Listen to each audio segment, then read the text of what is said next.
At the end of every video, I ask you all to tell me who or what you want me to talk about next, and lately, a lot of you have been doing exactly that. It looks like the YouTube algorithm has been recommending Rappin' for Jesus to a lot of you because you really want me to talk about it. Well, boys, I'm here to deliver. Rappin' for Jesus was uploaded to YouTube back on February 5th of 2013, presumably by a man named Brian Spinney. The video itself is a music video which was supposedly filmed over a decade ago for a community church and features the church's pastor and his wife performing this unapologetically white and Christian themed rap song. Now there's some pretty ridiculous bars in this song, but the one that everyone remembers is this one. So I gave my sermon an urban kick. My rhymes are fly, my beats are sick. My crew is big and it keeps getting bigger. That's 'cause Jesus Christ is my nigga. This video is really something out of the Tim and Eric playbook with This is my nigga. Crew is big and it keeps getting bigger. That's 'cause Jesus Christ is my nigga.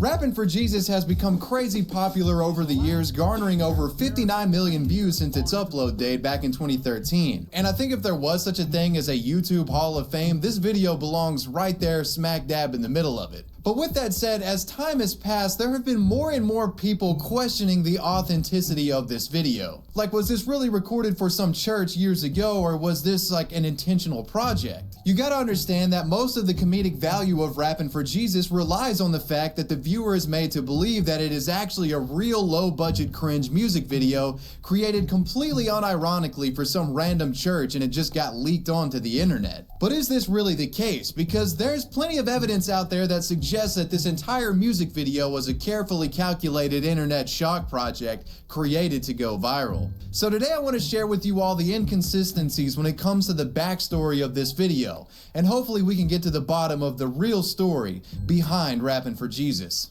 To begin, let's take a look at Rappin' for Jesus and deduce its surmised backstory based only off of the content itself, Brian Spinney's YouTube channel, and the metadata associated with the video. And what we will find are the elements that make up the commonly accepted backstory associated with this video. On January 15th, 2013, Brian Spinney's channel is created.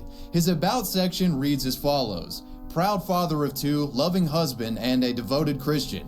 Iowa born and raised. The channel remains dormant until February 5th when Rappin' for Jesus is uploaded. This was its innocently written description. I helped my pastor make this music. Jesus is uploaded. This was its innocently remains dormant until February and a devoted Christian.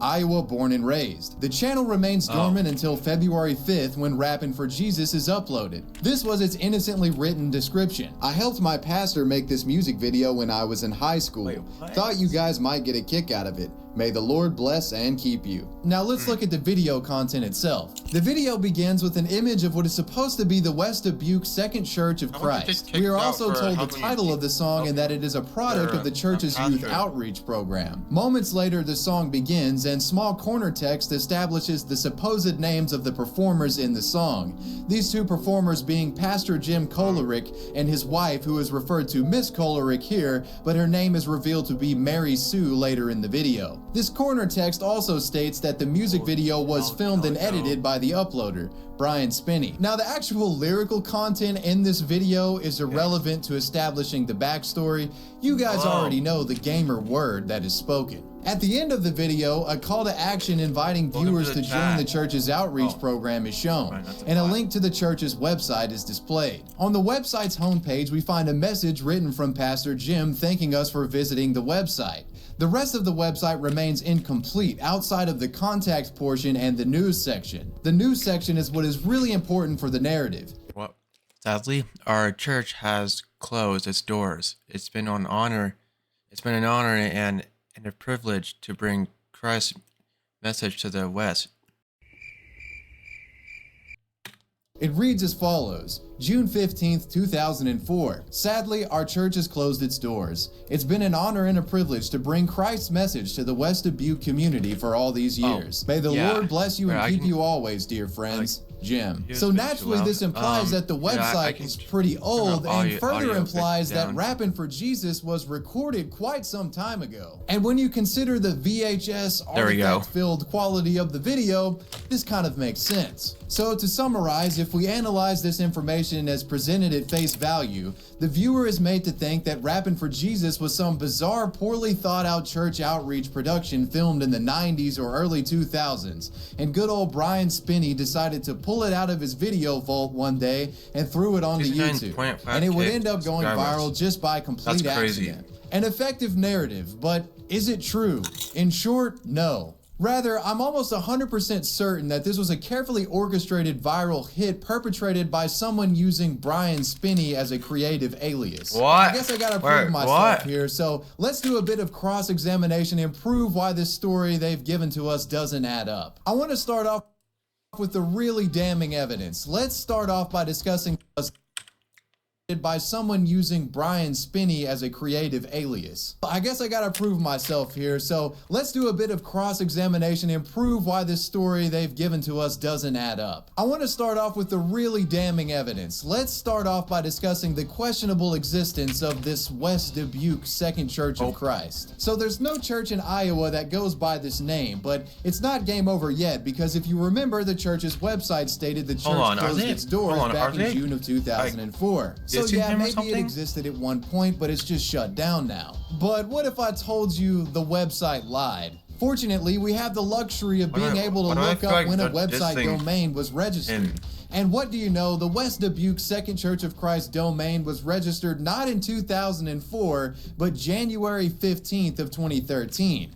That's right, this website was created around the time of Rappin' for Jesus' release and was intentionally designed to masquerade as a genuine church website created in the early 2000s. There's literally no way to explain why someone would retroactively create a website for a church that supposedly closed its doors almost a decade prior. This church was 100% fake and was only created as a companion piece for the Rappin' for Jesus video. And I've got another spicy nugget for you here. You know what was also created on January 15th of 2013? Brian Spinney's YouTube channel. After this discovery, it becomes clear that on January 15th of 2013, Brian Spinney, or whoever the person is behind this video, was carefully setting the stage and creating the universe for his Rappin' for Jesus video. Wait, why do you say the N-word? Was to be completed and released just under a month later. The fake church discovery alone, in my opinion, silences any argument that suggests that Rappin' for Jesus wasn't a carefully put together hoax/parody. The date of the fake church's website creation and Brian's channel creation being on the same day is too much to be passed off as sheer coincidence. Alright, enough about the church. Let's talk about the performers in the song. Pastor Jim Kolerick and his wife,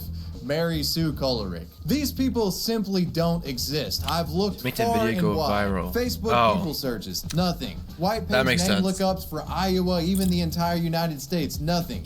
I also checked the obituaries for good measure and even went to the entire United States, nothing. I also checked the obituaries for good measure and even went back and did all of this searching with Jim Kolerick's name being James Kolerick, because sometimes people go by Jim and James interchangeably. Nothing. There's literally no digital footprint left by these two individuals. And before you say, oh, Wavy, maybe they're just boomers and have never used the internet, so they don't have a digital footprint. Look up your grandparents on white pages. I guarantee you their name will pop up. If you're a person who has ever had an address, you're in the city. Wait, what did it say? Grandparents? Their name will pop up.